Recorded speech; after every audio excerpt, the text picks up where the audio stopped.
Workplace bullying is real. 1 in 3 people admit that they have been bullied at their workplace. So if you feel like your work environment is toxic, the culture is toxic, that you're always walking on eggshells, trying to defend yourself, trying to justify every email that you sent or every conversation that you had, or not knowing which email or which conversation will lead to somebody being rude or condescending to you or taking credit away from you, you are probably being bullied at your workplace. And in today's video, we're going to talk about steps and strategies that you can use to combat bullying, to take back control and preserve your mental health. Before we get started, a reminder to 95% of you who haven't yet subscribed to my channel to do so now and click on the notification bell icon so that you can be notified every time I release a new video on career development, self-development, and productivity. I put a lot of effort in creating these videos, and your subscribing means the world to me. And now that we have you subscribed, let's get started.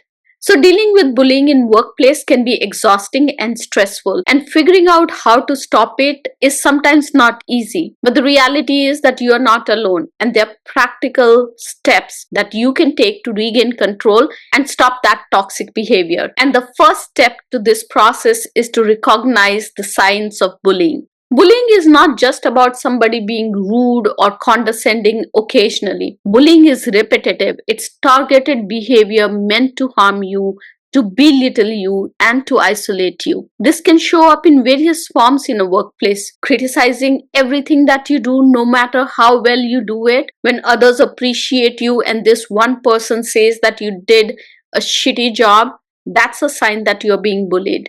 Excluding you from important meetings or from social events, spreading rumors about you, creating a narrative about you that's not true, and taking credit of your work or sabotaging your efforts. All these amount to bullying. If you consistently feel that you're being put down, you're being humiliated, you dread going to work because of someone's behavior, if you wake up every day with a pit in your stomach before you go to work, it is a sign that you're being bullied or you are in a toxic work culture. And here is one thing that I want to talk about and don't want to ignore it. And that is that someone who is bullying you can be extremely nice to other people in an organization.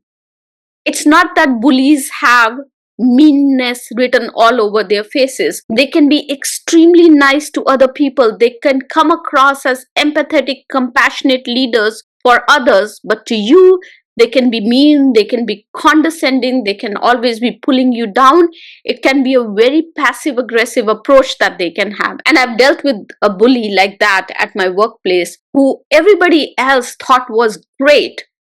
But that person was so mean, so condescending to me all the time, pulling me down, finding trivial mistakes in everything that I presented, that it started affecting my self-confidence. And when you look at that person from somebody else's lens in an organization, he was the best possible manager that anybody could get, because he used to bully me in private and not in public. So that's very important to recognize, because oftentimes there's that duality that exists in a bully, and that makes you question whether you are actually being bullied or it's your perception that you're getting bullied.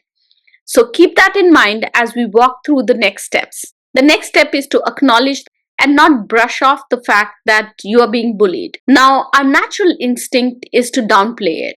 I don't know why, but there is certain amount of shame, certain amount of stigma associated with being bullied.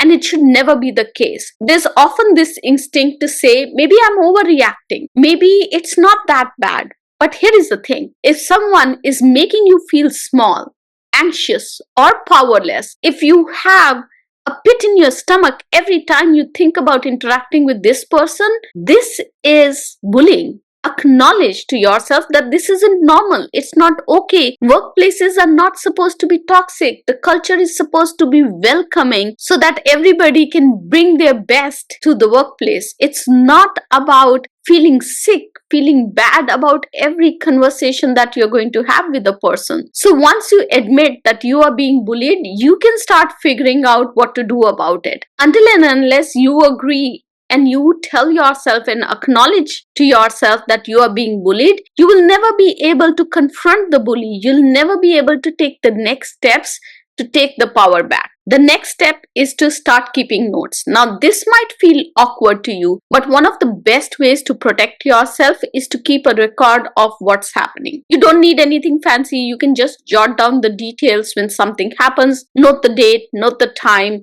what was said or done, whatever you can remember about the situation, and who was present, who was around when that happened. If nobody was around when that happened, it's okay to write nobody was around. That doesn't negate the fact that you were being bullied. It's just that you were bullied in private and not in public. Now, there are two reasons why it's important for you to document that you are being bullied. One is that oftentimes in this journey, because bullying, once it starts, it takes time to put an end to it. It won't be immediate. You will have to spend time to stop it, to remove yourself from that toxic environment or toxic situation. And during that journey, there'll be many times when you'll feel like, maybe this time it wasn't bully, or maybe I'm overreacting. Maybe if I would have rephrased my conversation, my email, this person wouldn't have bullied me. Well, that's not true. And that's never the reason why somebody should bully you.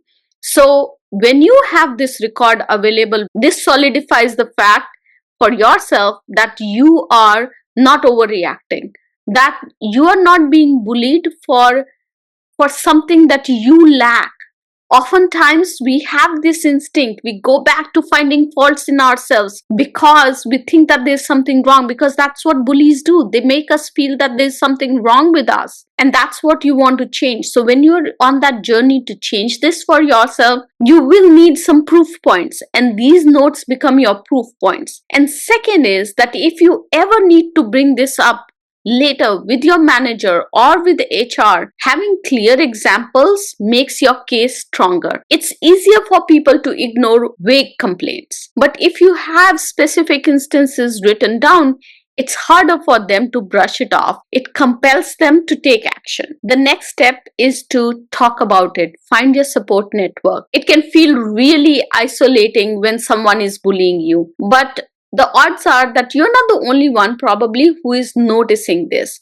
Talk to someone whom you can trust. It can be a colleague at workplace, but if you don't have that kind of culture or support system at your workplace, talk to a friend, talk to your family, talk to mentors. It's important that people around you know what you're going through so that they can support you. Now, this support can be in the form of providing you advice on how to deal with the situation, but it can also be in the form of confidence they give you about your self-worth, so that you do not feel like you are lacking something and that's why you are getting bullied. So how do you share this with somebody at workplace? You could say something like, I've noticed that this person is extremely rude and condescending to me in conversations, and this makes me feel uncomfortable. Have you noticed that too? Or if somebody takes credit for your work, you could say, I've noticed that this person is taking credit for the work that I have done. Did you notice that too in today's meeting? By doing so, you're not only confirming on someone else's behavior, but what you're also subtly doing is bringing others' attention to how this person behaved with you in a particular setting. And now the most important step, which is to set boundaries with the bully. Now, this step is tough, but sometimes addressing the bully directly is the quickest way to make it stop. So you don't have to be confrontational, because you can achieve a lot by just being calm and assertive and letting them know that their behavior is not okay. The goal is to let them know that you are not going to tolerate the way they have been behaving with you.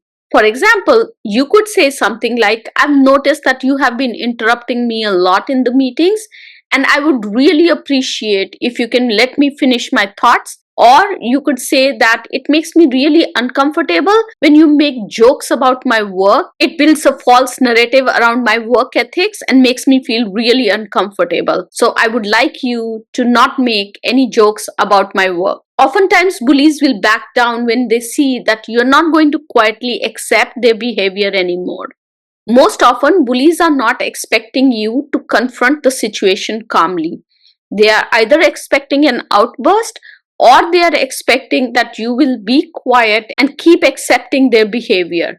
So when you stay calm and set the boundaries with them, they're taken aback. They're not prepared for this kind of situation. And that's what you're going to do by setting these boundaries. It's okay to set these boundaries in front of others as well. So if the comment is made, if the joke is made in front of others, it's okay to set that boundary in front of others.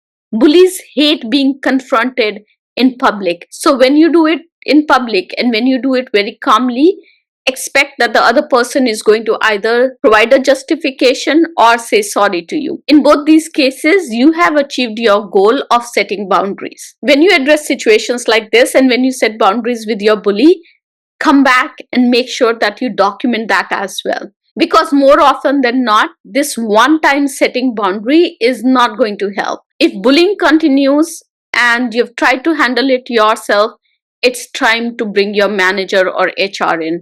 This can feel intimidating, but remember that HR is supposed to create a safe work environment. I know HR doesn't always live up to that, especially if your bully is in the position of power, but you have the right to raise the issue. Here's a great way to frame that conversation. I wanted to bring a concern that I've been having with person XYZ. I've tried addressing it with them directly, but it is continuing and I feel that it's affecting my productivity and how I show up to work every single day. Share your notes, share your examples calmly. This will show how serious you are, and the fact that you have been documenting everything helps HR with taking the right action. Now, if you're nervous, practice it a few times with a friend before you feel confident. You can also do it in front of a mirror if you don't have a friend with whom you can practice. Now, bullying at work can affect your mental health. It affected my mental health in a big way. So what you want to do is you want to focus on what you're good at. Remind yourself of your strengths. Try to focus on tasks at work that make you feel capable, make you feel valued. Focus on the tasks that you do outside of work to support the community, to support your industry. That brings a lot of value and purpose and helps you keep your self-confidence and your self-worth intact, which is very important in situations like this. Now, if nothing changes despite all this, because there are times when nothing would change despite all these efforts, you still want to be in a position of power.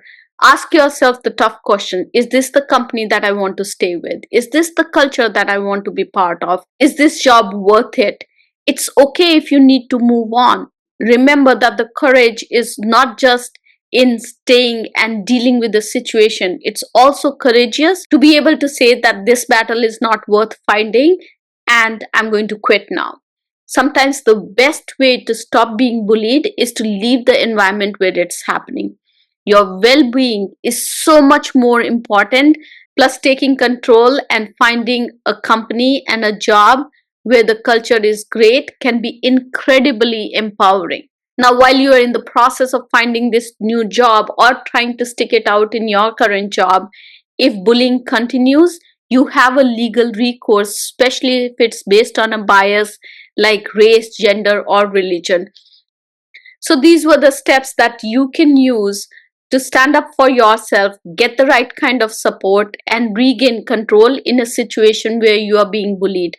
Remember that you deserve to feel safe, you deserve to feel respected, you deserve to feel valued in your work. Whether you resolve the issue directly, escalate it, or move on from a toxic environment, the choice is yours and entirely depends on the situation. But in no point during the process, you should feel helpless or lose control. And that was the goal of this video today.